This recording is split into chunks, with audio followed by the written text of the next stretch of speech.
I hope आप लोग बहुत अच्छे होंगे, साथ ही साथ अपने घरों में बिल्कुल सेफ होंगे। तो चलिए शुरुआत करते हैं आज के एक नए ड्रीम के साथ। सबसे पहले welcome to my new channel unlock dreams, एक उड़ान सपनों की ओर। तो चलिए सपनों की ओर आगे बढ़ते हुए आज हम जो डिस्कस करने वाले हैं वो है यूपीएससी। वैसे हमने यूपीएससी का नाम बहुत बार सुना होगा। यूपीएससी क्या है, यूपीएससी उसके बारे में आज हम डिस्कस करने वाले हैं। मैं आपको बता दूं कि टॉप लेवल की जो गवर्नमेंट जॉब्स हैं इंडिया में, टॉप लेवल की जो गवर्नमेंट जॉब्स हैं उन सारे एग्जाम्स को बोला जाता है सिविल सर्विस एग्जामिनेशन। उन सब पोस्ट तक या उन सब जॉब्स तक जाने के लिए जो एग्जाम है that is civil services examination. और सिविल सर्विसेज एग्जामिनेशन जो होते हैं उनको कंडक्ट कराने के लिए जो अथॉरिटी है वो है UPSC, that is union public service commission बोलते हैं इसको। यूपीएससी का फुल फॉर्म है। इसका मतलब है कि ये जो अथॉरिटी है वो इन सारे एग्जाम्स को कंडक्ट करवाती है। आपने सुना होगा आईएएस, आईपीएस, आईएफएस और ढेर सारी जो इंडिया की टॉप लेवल की जॉब्स हैं वो सारी की सारी जॉब्स जो होती हैं उन सब के लिए एग्जाम जो होता है उसको बोलते हैं सिविल सर्विसेज एग्जामिनेशन। और उस एग्जाम को कंडक्ट कराने के लिए जो अथॉरिटी है उसको बोलते हैं यूपीएससी। तो आज जो हम लोग डिस्कस करने वाले हैं उसमें हम डिस्कस करेंगे कि यूपीएससी जो है उसके लिए क्या एलिजिबिलिटी है, आपकी क्या क्या एलिजिबिलिटी की रिक्वायरमेंट होती है आपको, कि ये एलिजिबिलिटी अगर आपके पास है तो आप इस एग्जाम को दे सकते हैं। दूसरी तरफ ये जितनी भी एग्जाम्स हैं उसमें कौन कौन से ग्रेड्स के कौन कौन से एग्जाम्स हो सकते हैं और इस एग्जाम में कौन कौन से लोग एलिजिबल होते हैं। साथ ही साथ क्या प्रोसीजर रहेगा, प्रोसीजर के साथ में हम ये भी देखेंगे कि क्या फीस रहती है, एग्जाम का जो पेपर पैटर्न आता है वो कैसा आता है, साथ ही साथ पेपर पैटर्न में आपको किस तरीके से प्रिपेयर करना होता है, कितने मार्क्स लाने होते हैं, कितने मिनिमम मार्क्स होंगे तो आप इसको क्वालिफाई कर पाएंगे और कितने अटेम्प्ट हो सकते हैं जो आप एग्जाम के लिए दे सकते हैं। मतलब यूपीएससी के बारे में सब कुछ जानने के लिए आज हम आए हैं इस वीडियो के साथ। और ये वीडियो आपको हेल्प करेगा, ये आपको बताएगा कि यूपीएससी अगर आपको करना है, मतलब इंडिया की टॉप लेवल की जॉब्स अगर आपको करनी है, अगर गवर्नमेंट जॉब्स में आपको जाना है तो आपको क्या करना होगा। और साथ ही साथ ये आपको हेल्प करेगा वो सारी चीजें बताने के लिए, वो सारी चीजें जानने के लिए कि अगर आपको कोई टॉप लेवल की जॉब अगर नहीं मिल पाती है तो उस लेवल की प्रिपरेशन कहां कहां यूज आ सकती है। मगर आपने ऐसा कहा जा सकता है कि अगर आपने यूपीएससी के लिए प्रिपेयर किया है तो आप यूपीएससी के साथ साथ किन किन एग्जाम्स को फाइट कर सकते हैं और किन किन फील्ड्स में अपनी सेवाएं दे सकते हैं और जॉब पा सकते हैं। तो चलिए आज का हमारा टॉपिक शुरू करते हैं यूपीएससी। और यूपीएससी के बारे में पूरी डिटेल जानने के लिए बात करते हैं प्रोसेस के बारे में। तो एग्जामिनेशन प्रोसेस जो है, यूपीएससी एग्जामिनेशन प्रोसेस जो है उसमें आप लोगों को उस प्रोसेस में पहले आपको मिलेंगे दो stage, stage 1 and stage 2। Stage 1 जो है उसमें आपका एग्जाम होता है प्रिलिमिनरी टेस्ट बोलते हैं उसको, प्रिलिमिनरी एग्जाम बोलते हैं जिसको प्री बोल सकते हैं हम लोग। तो स्टेज 1 में प्री एग्जाम होता है जिसका जनरली एग्जाम होता है वह जून में होता है और उसका रिजल्ट जो है वो आपको मिल जाता है अगस्त में। प्री कंप्लीट करने के बाद आपको सेकेंड स्टेज में जाना होता है, स्टेज 2।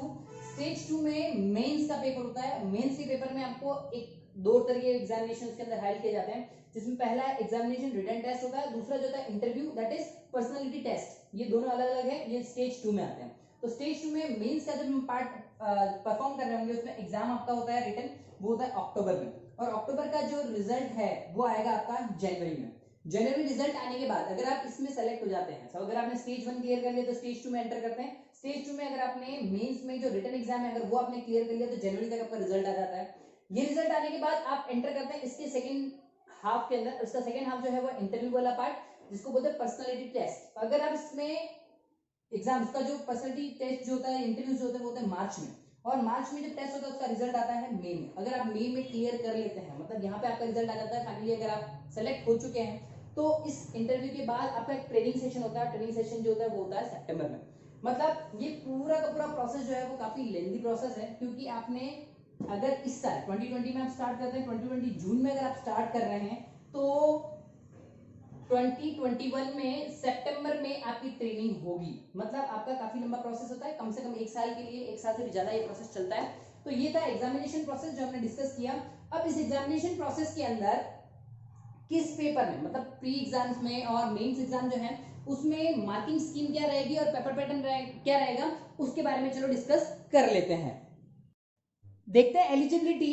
अब एलिजिबिलिटी जो है यूपीएससी एग्जाम्स के लिए जो एलिजिबिलिटी चाहिए वो देखते हैं। तो उसमें एज जो है वो 21 से 32 साल होनी चाहिए जनरल कैटेगरी के लिए, 21 से 35 साल होनी चाहिए ओबीसी के लिए, और 21 से 37 साल होनी चाहिए एसटी एससी के लिए, और कई जगह ऐसा भी है जहाँ पे बिल्कुल आर्मी वाला कैटेगरी है या कोई हैंडीकैप्ड है तो उनके लिए 21 से लेकर 40 साल भी है। बट जनरली जो कैटेगरीज हमारे पास अवेलेबल है उसमें जनरल, ओबीसी और एससी एसटी है, तो 32, 35 और 37 ईयर्स दे रखी है एज।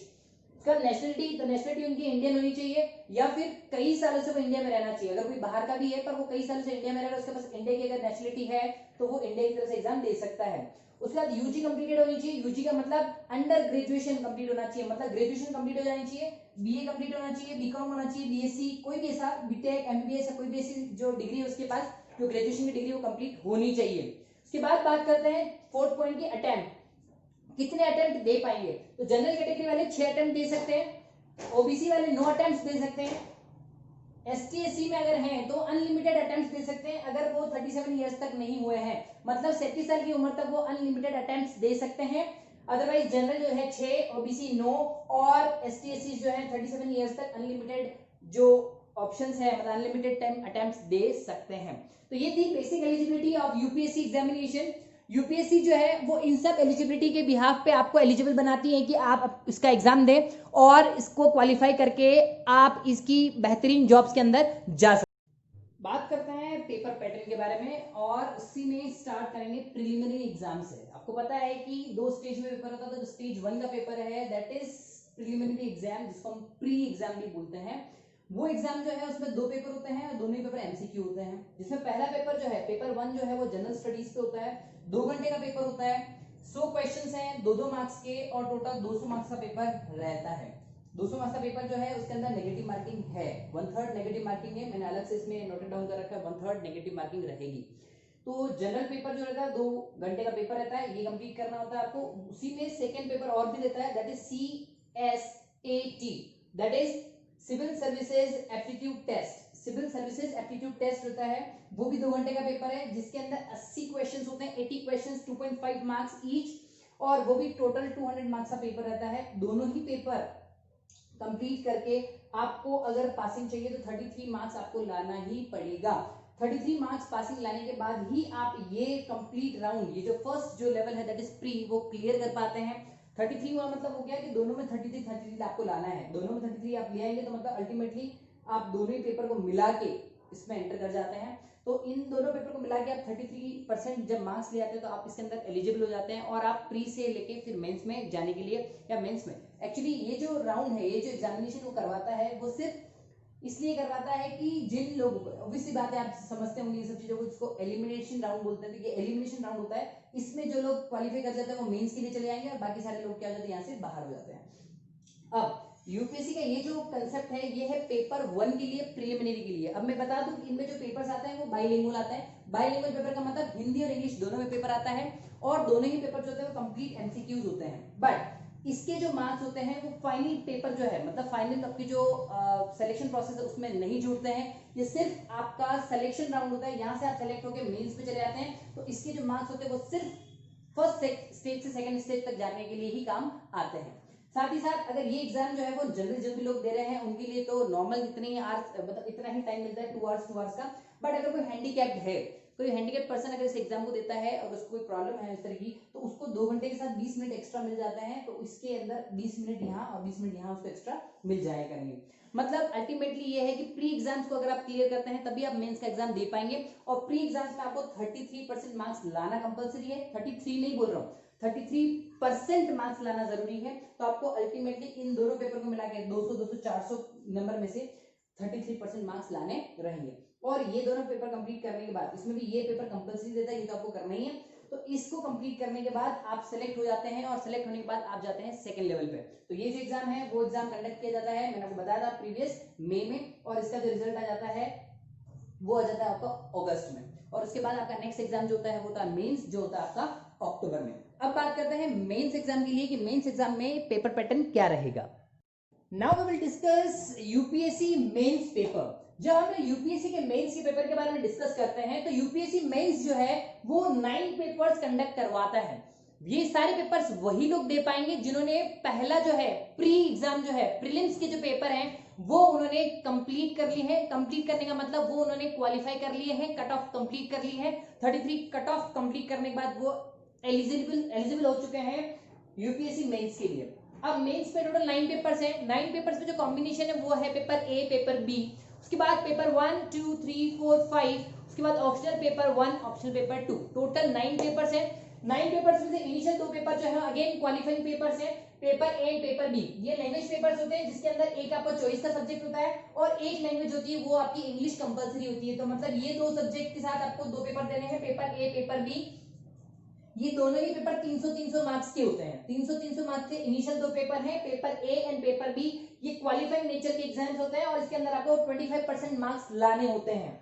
ये दोनों एग्जाम कंप्लीट करने के बाद फिर आपका शुरू होता है पेपर 1। अगर हम लोग पेपर 1 की बात कर रहे हैं तो पेपर 1 होता है ऐसे टाइप पेपर होता है जो 250 मार्क्स का पेपर होता है। 250 में से मतलब जो भी आपको टोटल बता दूंगा कि अल्टीमेटली आपको टोटल करके मार्क्स लाना होता है। तो ये 250 मार्क्स का पेपर है और 3 घंटे का पेपर है। इसके अंदर आपको पहला पेपर यहाँ से कंप्लीट होता है, दैट इज ऐसे वाला पेपर।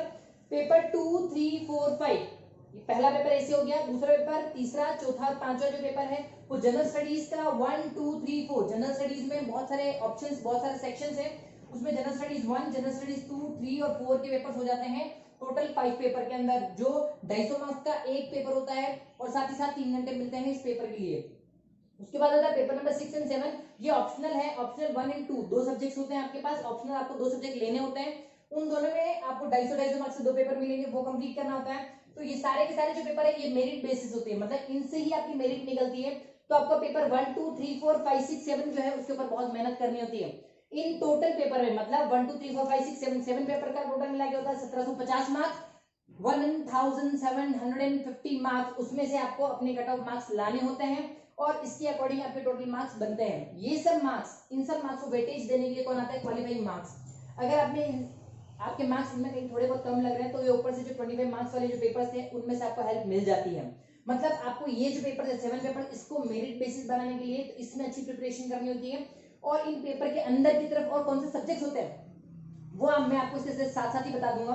वैसे इनमें जो 2 3 4 और 5 के जो पेपर्स हैं उसके अंदर इंडिया के बारे में, इंडिया कॉन्स्टिट्यूशन के बारे में, इंडियन एनवायरनमेंट के बारे में, कॉन्स्टिट्यूशन के अलावा हिस्ट्री के बारे में, ज्योग्राफी के बारे में, तो इंडिया के बारे में सब कुछ पूछा जाता है। तो ये हो गया हमारा 2 3 4 5 वाले पेपर में, ये जनरल स्टडीज होती है। इसी के अंदर इंडिया की जितनी भी चीजें हो सकती है वो सब पूछ ली जाती है। एथिक्स हो गया और उससे रिलेटेड, इंडिया से रिलेटेड जितनी भी चीजें वो सब यहाँ आ जाएगी। जनरल स्टडीज के 4 पेपर के अंदर एक ऐसे का पेपर हो जाता है, ऐसे टाइप क्वेश्चन होते हैं उसके अंदर।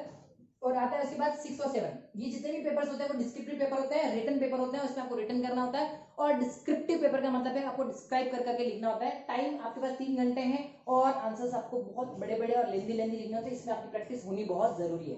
और 1750 में से आपकी टोटल मेरिट बनती है। और अगर इनमें कहीं मार्क्स थोड़े बहुत कम ज्यादा होते हैं तो यहाँ से ये जो 2 पेपर हमने दिए थे 1 और ए और बी, ये आपको क्या करते हैं इस पेपर के लिए हेल्प कर देते हैं। मतलब अल्टीमेटली अगर आप देखें तो ये 9 पेपर का कॉम्बिनेशन क्या बनता है मेंस के लिए। अब अगर आप मेंस क्लियर कर लेते हैं, अगर आप मेंस क्लियर कर लेते हैं तो फिर आता है इंटरव्यू का concept. In the third section interview और पर्सनालिटी टेस्ट होता है। यूपीएससी मेंस का ही पार्ट माना जाता है इसको। एक्चुअली जब आप रिटन क्लियर कर लेते हैं, रिटन में मैंने आपको बताया 9 पेपर होते हैं, 9 पेपर को जब आप क्लियर कर लेते हैं तब आपका सिलेक्शन हो जाता है इंटरव्यू और पर्सनालिटी टेस्ट के लिए, दैट इज पीटी। इसको पर्सनालिटी टेस्ट को पीटी बोलते हैं और ये इंटरव्यू है। ये इसका लास्ट सेक्शन होता है। ये 275 मार्क्स का पेपर है। पेपर तो नहीं बोल सकता एग्जैक्टली, इसमें कोई रिटर्न नहीं होता है। इसमें एक्चुअली आपको पर्सन जो होते हैं, जो अथॉरिटीज होती हैं उनके सामने बैठना होता है और वो आपको चेक करते हैं। मेंटल अलर्टनेस चेक की जाती है, आपकी क्रिटिकल पावर चेक की जाती है, आपका लॉजिकल सेंस चेक किया जाता है, बैलेंस ऑफ जजमेंट चेक किया जाता है, लीडरशिप क्वालिटी चेक की जाती है, मॉरल इंटेग्रिटी चेक की जाती है। और इससे रिलेटेड बहुत सारे जो टॉपिक्स हैं, जो इंटेलेक्चुअल चीजें जो है वो आपके अंदर जो जितने भी मोरल है आपके, उन सब चीजों को चेक किया जाता है।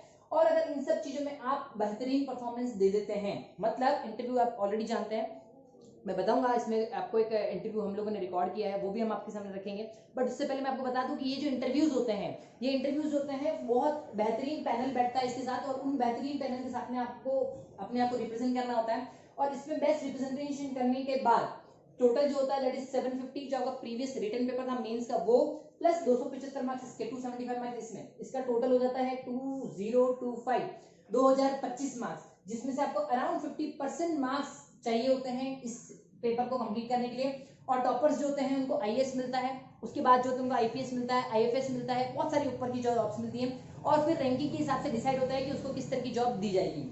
वैसे ये सारी जो चीजें मैं आपको बता रहा हूँ वो था अभी तक का सिर्फ एग्जाम पैटर्न। हम लोगों ने डिस्कस किया कि यूपीएससी में जो एग्जाम पैटर्न होता है वो कैसा होता है, जिसमें पहला जो था वो था प्रीलिम्स का पेपर। प्रीलिम्स पेपर होने के बाद था फिर मेंस का पेपर। मेंस में 2 स्टेज होती है, पहली रिटन वाली और दूसरी जो होती है इंटरव्यू स्टेज थी। ये हमने डिस्कस कर लिया और हमने ये भी देख लिया कि आपको कितने % मार्क्स लाने होंगे या उन सबका कट ऑफ कितना होगा कि आप इस एग्जाम के लिए क्वालिफाई और इस एग्जाम को क्लियर कर पाएंगे।